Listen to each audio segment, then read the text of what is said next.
Hey there and welcome to the A.D.K rock and metal channel, and today I'm doing a review on behalf of the channel for the new Rattlebacks album. It's called Sidewinder. It comes out on the 15th of November. It's an 11-track album to review, or LP.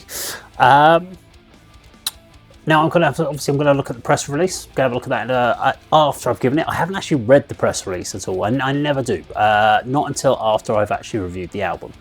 And this is to help me not become coloured by what they say. I just like to go into it completely blind, listen to, or deaf, if you like, and listen to the album several times through, write my thoughts about what I think about the album, and then do that. And now and then go through the press release. Now we split the albums on the channel depending on genre, depending on whether it's Andy, Kirk, or myself. So I get the hard rock, groove metal, stuff like that, classic metal, and then obviously the other guys get the doom, the extreme stuff Andy and Kirk cover. So before I do anything else, I need to get the press release. Okay, there we go. So I've got the press release here from Sam PR. I'm just going to put that to one side for a second. I haven't read it, so we'll go through that. Now, I like to look at the press releases and just question some of what the PR companies say, because sometimes they are very, very honest. Generally, Sam PR have been very good with their press releases, with not too much bullshit.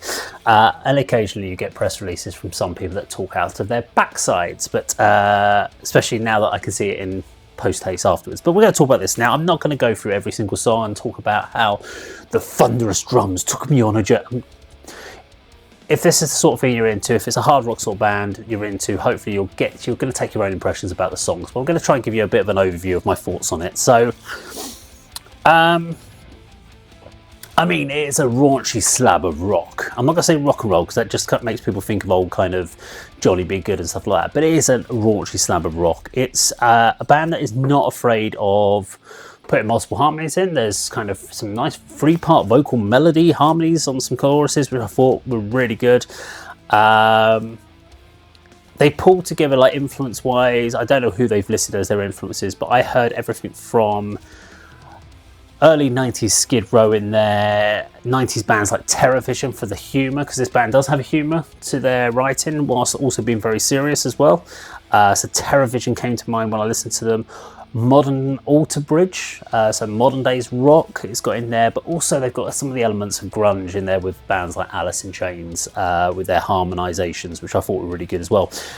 And it's really interesting because the Rattlebacks is not a name of a band that would instantly grab my attention. It is distinctive, but when I listened to it, I saw the name come up, I was like, nah, it's going to be cheesy rock, isn't it? And it never made me go, I want to go out and listen to the album, which is a shame, because actually it's a very good album. They've got a very mature songwriting process, so it's not all just cheesy comedy style riffs, which Terrorvision could be accused of. Now, Terrorvision wrote very pop orientated rock songs and did very well out of it for what they did, and they're actually one of my favourite bands. But I do understand where people were put off of Terrorvision, and this Rattlebacks have the same potential issue or coming their way based on their name alone. It can put people off a little bit. Now, The Taste is the opening track on the album. It's actually one of my favourite songs off the album as well. I think it shows a really interesting maturity in their songwriting. It's a slightly dark laden track with a nice groove underneath, which was great for me. I love a bit of groove metal, and this had a nice groove, but I loved the vocal harmony on this particular track. This one was one of the first ones that kind of caught my attention from more of an Alice in Chains vocal delivery, which I thought was great.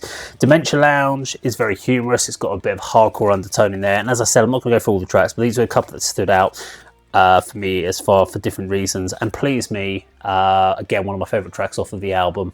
Again, this one really kind of lent into the Alter Bridge vibe, which I thought was good. Now, some tracks can get lost as a bit of a filler on the album. So it is an 11-track album, and I did find myself, when I was listening to them, kind of got to the end of a couple of songs and I was like, yeah, I can't even remember much about that track. It was good in the sense you can kind of rock out to it, especially driving music. If you're going on a long distance, it could work quite well. But I would say there is enough substance on this album to keep you just coming back for more. It's not a kind of concept album where you're going to sit down and listen to track one and then listen through to the end. I don't think. I think what you're going to do with this album is you're going to listen to it, and you're going to find songs that are your favourites, and they're the ones that you're going to come back to. So this is definitely for the Spotify generation. And I have to mention his guy's vocals. Really liked his vocal delivery. As I said, got this influence of these bands like the Skid Row rawness, but you've got the Alter Bridge, like Miles Kennedy style, in there, sort of slight influence, which I really liked as well. So yeah, we should, before we score and give you my ratings, we're going to look at what the press release has said. Oh god, my eyesight's awful. Okay, so the Rattlebacks announced debut album, brand new single. Awesome. Impressible. No, I thought it said im. See, this is my eyesight's going. Irrepressible Brit hard rockers. The Rattlebacks will release their eagerly awaited debut album, Sidewinder, out everywhere on Friday, the 15th of November. Now, interestingly, this is a band I have seen videos coming out of, so I like the fact they've been putting out lots of video content for singles, etc. It's just a great way of doing it. The highly rated rock and rollers have revealed their explosive new single and video, Dementia Lounge. Really? Dementia Lounge is the video? That's coming out on Friday the 20th of September, or has come out by the time this video comes out. It's weird because I'm filming this in August. Tells you how long I've had the album. Okay, the Rattlebacks' ascension over the last year is highly notable. They play a lot of gigs. They're playing even our local, and they've got some touring going on as well, which will be interesting. I think they're doing Club 85 later in the year, which we will definitely get down to. Now, they formed in 2021 and hailing from Brighton, England. So, okay, getting themselves around. The Unrelenting Quintet are stuffed to the gills with passion and belief.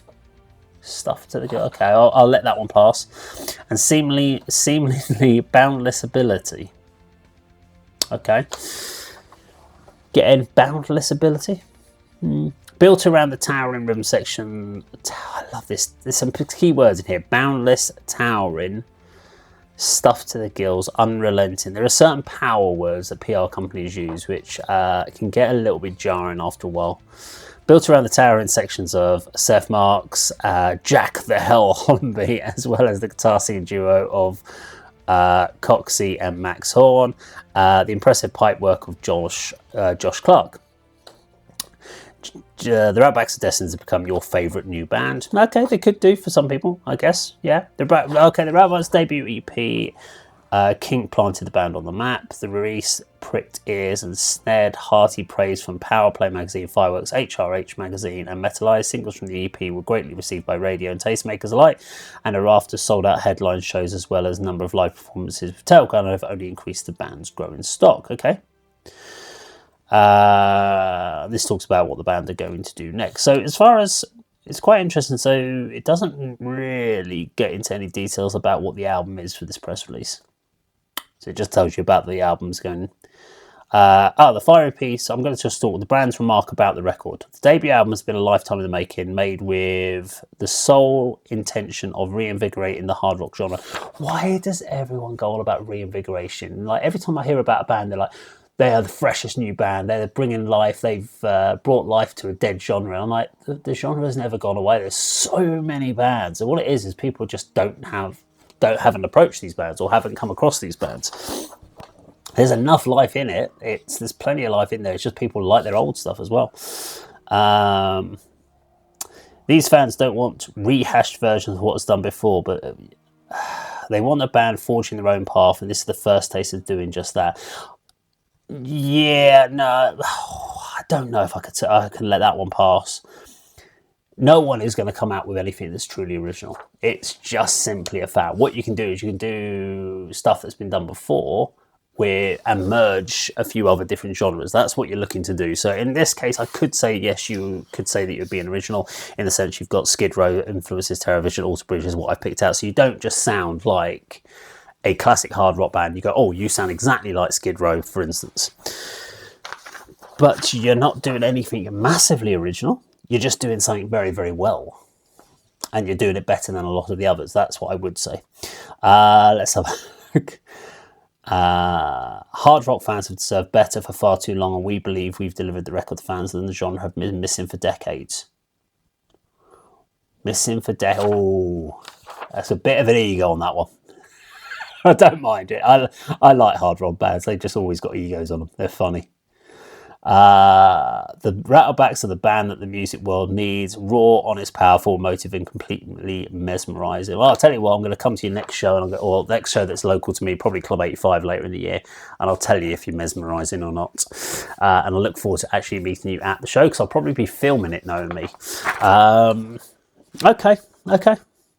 I do like. I mean, the problem is what else you're going to put in a press release? You're going to say, "Here's a band. They play stuff that you've heard before, but you're going to probably like it." Probably not. But there you go. Now, what am I going to score them? We have a 4-tier categorizing system here. So we have headliner, main support, opener, and back to the rehearsal studio. So that's our scoring system for our album reviews. This is a tough one. And I personally, I'm going to give this as a main support. This was very close to being a headliner, but there were some tracks on here that were a little bit filler for me. That didn't quite get them out of the main support, but they were very much on the cusp of going from what we call the main support bands. It's just something not quite there to get it almost what you would call a 10 out of 10 album. But if you were given this in the old scoring system, this would be like a 7 out of 10.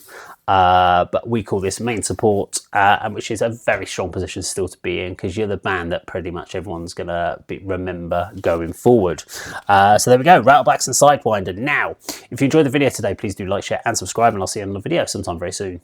Take care.